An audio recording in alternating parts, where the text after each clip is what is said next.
आज हम प्रश्नावली 4.3 को हल करेंगे। इससे पूर्व हमने प्रश्नावली 4.2 को हल किया। 4.2 में द्विघात समीकरण के मूल गुणनखंड विधि द्वारा ज्ञात किए। प्रश्नावली 4.3 में द्विघात समीकरण के मूल पूर्ण वर्ग विधि द्वारा ज्ञात करेंगे। इसमें आज जो हमारे पास प्रश्न नंबर 1 है वह यह है, यदि निम्नलिखित द्विघात समीकरण के मूलों का अस्तित्व हो तो उन्हें पूर्ण वर्ग विधि द्वारा हल कीजिए। अब द्विघात समीकरण के मूलों का अस्तित्व कैसे ज्ञात करेंगे, इसका हल हम यहाँ पर करने जा रहे हैं। तो सर्वप्रथम द्विघात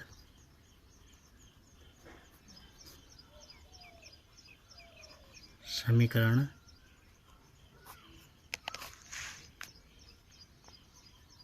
का मानक रूप या व्यापक रूप, मानक रूप ax² plus bx plus c बराबर 0। ये हमारे पास द्विघात समीकरण का मानक रूप है। इस द्विघात समीकरण में यदि विविध कर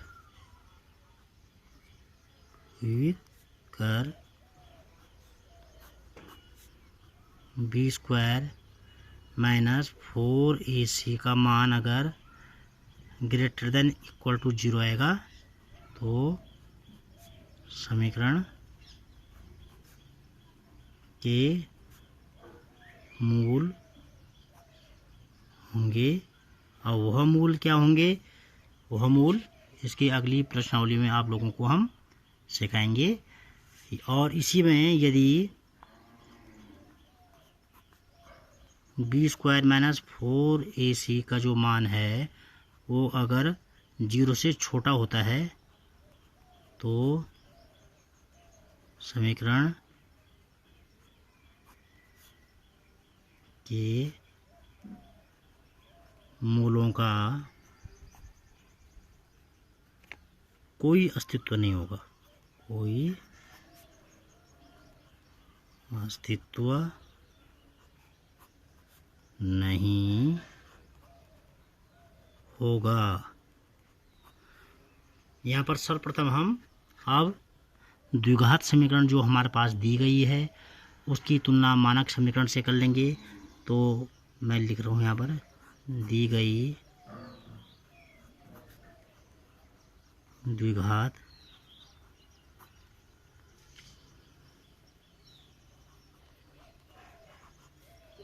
समीकरण की तुलना मानक समीकरण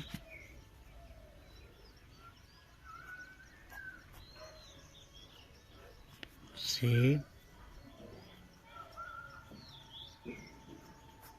करने पर, तो यहाँ पर जब हमने तुलना की तो a बराबर हमको मिल गया 2, b बराबर -7 और c बराबर 3। ये c बराबर क्या मिल गया हमको, 3 मिल गया। तो तुलना किया तो a बराबर 2, b बराबर -7 और c बराबर 3। अब इसका विविध कर हम ज्ञात कर लेते हैं। b² माइनस 4ac, इसका मान देखते हैं कितना आता है। b की जगह में लिखेंगे हम -7 का स्क्वायर माइनस 4 इंटू a हमारे पास है 2 और c हमारे पास है 3। -7 का स्क्वायर भी प्लस होगा, माइनस का स्क्वायर भी प्लस होता है, तो 7 का कितना हो जाएगा स्क्वायर 49 माइनस 4 2 जा 8, 8 3 जा 24। तो जब 49 में से 24 को हम माइनस करेंगे तो हमारे पास आएगा 49 माइनस 24 इक्वल टू 25। तो बी स्क्वायर माइनस 4ac। अब यहाँ पर जो हमारे पास मूलों के अस्तित्व के लिए शर्तें थी, यह इस वाली शर्त को पूर्ण करता है। बी स्क्वायर माइनस 4ac का मान क्या आ गया, 0 के बराबर और 0 से बड़ा। तो समीकरण के मूल तब होंगे और वास्तविक मूल होंगे। तो यहाँ पर बी स्क्वायर माइनस 4ac क्या आ गया, अतः B square minus 4ac greater than 25। अतः हम लिख देंगे मूलों का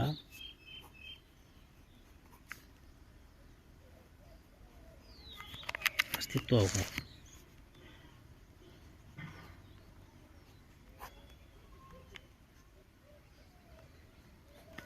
जब मूलों का अस्तित्व होगा तो अब हम इस समीकरण को पूर्ण वर्ग विधि द्वारा हल करेंगे। अतः समीकरण को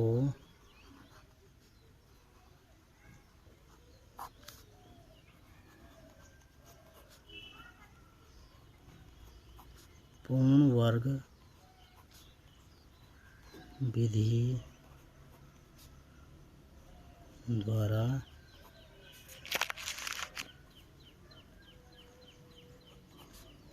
हल करने पर, समीकरण को पूर्ण वर्ग विधि द्वारा हल करने पर, तो हमारे पास समीकरण है 2x square minus 7x plus 3 equal to 0। यहाँ पर प्रश्न में कुछ लाइनें हैं जो मैं आपको यहाँ पर बताने जा रहा हूँ। इन समीकरणों को हल करने का तरीका यह है, सबसे पहले जो हमारे पास एक्स स्क्वायर का जो गुणांक है उसको बाहर कॉमन ले लेंगे। तो पहली स्टेप इन समीकरणों को करने है कि एक्स स्क्वायर का गुणांक कॉमन लेंगे। तो एक्स स्क्वायर का गुणांक हमारे पास 2 है, वो हमने बाहर ले लिया। एक्स स्क्वायर माइनस यहाँ 2 7 के साथ नहीं, तो 7x बटा 2 बट्टे में चले जाएगा प्लस 3 बटा 2, या यूँ कह लीजिए कि 2 से हमने बाहर 2 से गुणा भी किया, 2 से भाग भी कर दिया। तो 2 जो यहाँ था उस 2 से जो हमने भाग किया तो वो 2 कट गया, बाकी 2 ये ऐसे आ गया। अब 2 ये गुणा के रूप में, तो यहाँ 0 के साथ इसको ले जाके 0 के साथ ये समाप्त हो जाएगा। तो ये हमारे पास हो जाएगा एक्स स्क्वायर माइनस 7x बटा 2 धन 3 बटा 2 इक्वल टू 0। जो पहली स्टेप थी हमारे पास इन क्वेश्चनों को हल करने की, सर्वप्रथम वो यह थी कि एक्स स्क्वायर का गुणांक हम कॉमन लेंगे, उसके बाद एक्स के गुणांक का आधे का वर्ग जोड़ेंगे और घटाएंगे। तो एक्स का गुणांक हमारे पास है -7 बटा 2, तो उसका आधा लेना है और उस आधे का वर्ग जोड़ लेना है और उतना ही घटा लेना है। एक्स स्क्वायर माइनस 7x बटा 2 धन 7 बटा 2 इसका आधा, 2 इसका वर्ग, माइनस भी करेंगे तो उसमें प्लस याद आना है। यहाँ पर फिर उतना ही घटा लेंगे हम।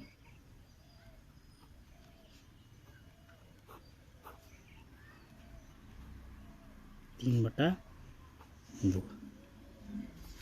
अब यहाँ पर क्या हो जाएगा हमारे पास एक्स स्क्वायर माइनस 7x बटा 2 प्लस, अब ये भिन्न संख्या है, ये पूर्ण संख्या। तो जब भिन्न संख्या के बटे में पूर्ण संख्या होती है तो ये संख्या यहाँ बीच वाली संख्या के साथ गुणा करने के लिए चले जाती है। तो 7 का वर्ग माइनस का वर्ग प्लस हो जाएगा, तो 7 बटे 4 का वर्ग, और ये हो जाएगा माइनस इसका वर्ग भी माइनस का वर्ग प्लस होना है, 7 बटे 4 का वर्ग धन 3 बटा 2।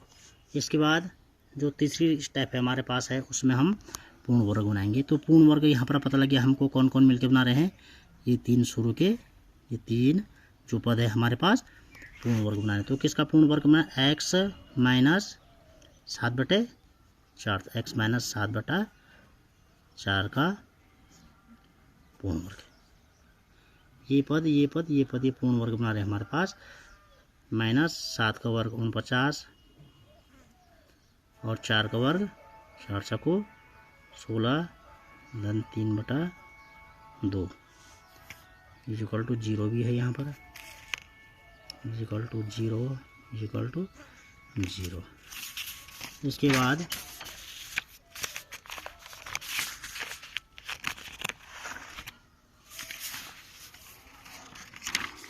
हमारे पास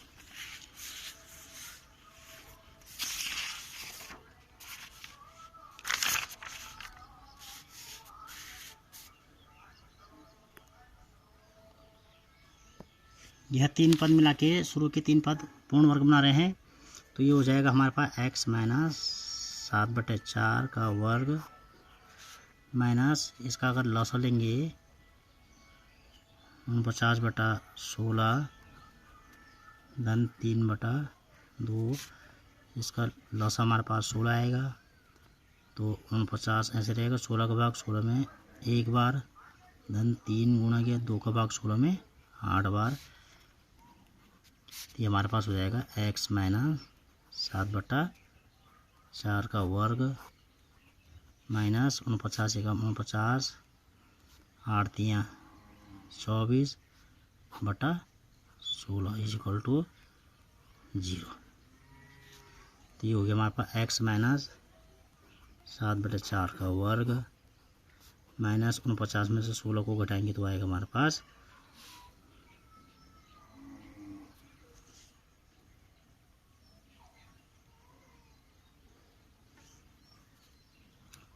25/16 बराबर 0। अब 25/16 को हम राइट हैंड साइड में ले जाएंगे तो x माइनस 7/4 का वर्ग, तो ये इधर जाएगा 25/16। तो यहाँ से वर्ग हटाएंगे,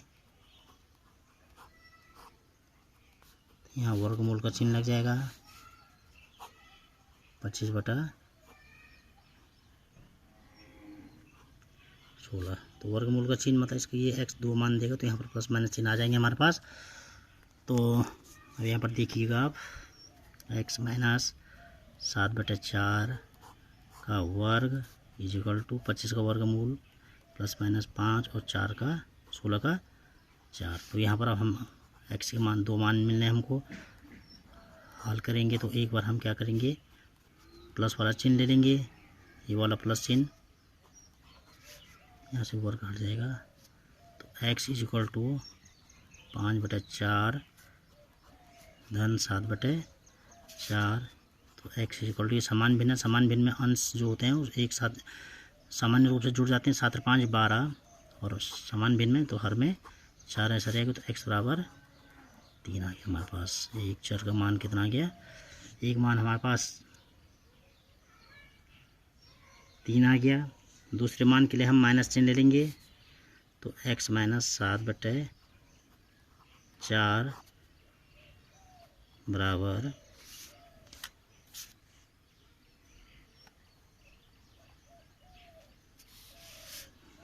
यहाँ पर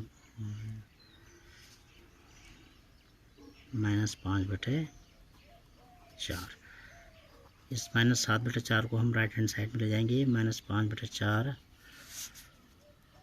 धन 7/4। तो x बराबर ये हो जाएगा 2/4।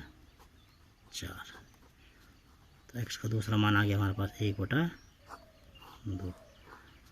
तो इस प्रकार पूर्ण वर्ग विधि के द्वारा द्विघात समीकरण के मूल यहाँ पर हमने ज्ञात कर लिए हैं। क्वेश्चन ये थोड़ी सी लेंथी है, यहाँ पर कुछ स्टेप हैं जो पूर्ण वर्ग विधि द्वारा ज्ञात करने में इम्पोर्टेंट साबित होते हैं। तो मैं वहाँ यहाँ पर लिखने जा रहा हूँ। सर्वप्रथम x² का गुणांक कॉमन लेंगे। ये की फीचर्स हैं प्रश्न की। उसके बाद जो हमने पूर्ण वर्ग विधि के लिए सेकंड स्टेप की, x के गुणांक का आधे का वर्ग जोड़ेंगे व घटाएंगे। और जो तीसरी स्टेप की हमने